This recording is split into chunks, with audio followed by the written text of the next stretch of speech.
As a self-proclaimed melting pot, cultural diversity is a fact of life in this country. We can see it in everything from the restaurants where we eat to how we behave in the company of those that are culturally different. Strictly speaking, being culturally diverse, as any multicultural society is, means maintaining various different cultures and accepting them in all situations. This can be especially trying in the healthcare profession, as illness is already a tenuous and stressful situation to begin with. An article in the Journal of General Internal Medicine in 2004, in which a random series of studies was conducted to determine how minorities feel there to be an unfair bias against them in a healthcare setting, shows how racial and ethnic disparities affect how a person views the medical world. In a society that is only continuing to diversify more with each decade, how does the world of healthcare move forward with it? Eastern and Western philosophy almost always clash on almost every topic, and disease is no exception. But we are an excellent example of Western medicine, where decision-making in regards to illness is highly patient autonomous. Autonomy of the patient merely means that the final decisions are left up to the patient rather than the physician.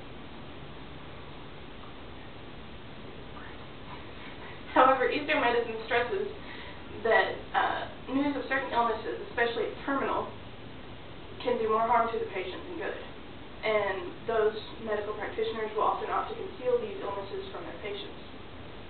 Physicians often need a high level of cultural competence, or the ability to understand the worldviews of their patient without stumbling on stereotypes in order to maintain a certain quality of care. While 6 times out of 10 a physician can assume patient autonomy,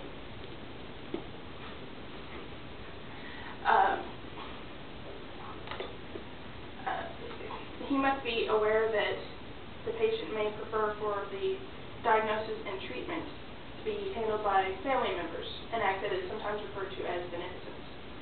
It should be understood that Western countries prefer autonomy for the ability to challenge and question a doctor, whereas sovereignties of Eastern influence prefer beneficence because of their inherent absolute trust of their practitioners. The basic difference in cultures brings us around to cultural blindness, effectually the direct opposite of cultural competence. To clarify, cultural blindness is a society's or a person's tendency to see everyone the same, no matter their background. And for medical situations specifically, it is the thinking that approaches used by and approved for the majority can be deemed relevant for all others. Despite this country's continuing cultural diversification, cultural competence seems almost stymied as a result, creating an environment where physicians are more frustrated by the broad background of the patients rather than rising to meet the challenge. This behavior can be dangerous, as illnesses and their treatments are not created equal, nor are the people that get them.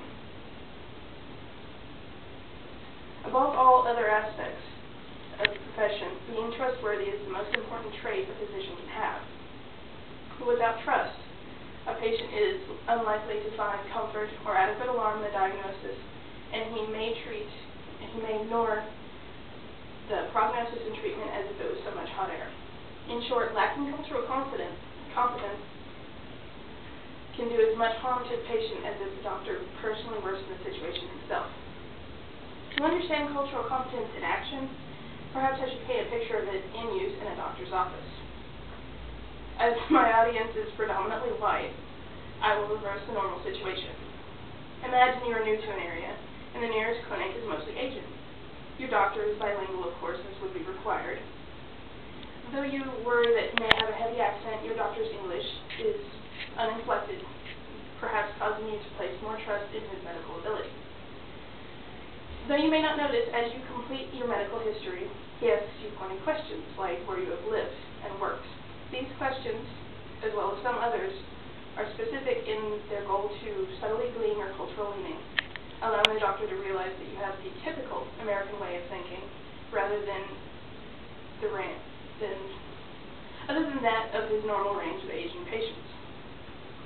This brief encounter allows you to become comfortable with your new doctor and to gently remind him that not all of his patients will be of a singular way of thinking. Cultural competence is an important trait in the healthcare profession. knowing the basic difference between cultures, how cultural blindness can harm a patient as well as the practice,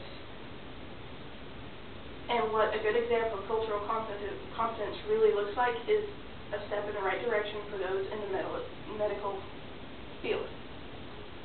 As I stated previously, illness is a precarious situation and always will be, and it is not the patient's place to be understanding, but the physician's. However, ethnic disparity is not just restricted to the world of healthcare.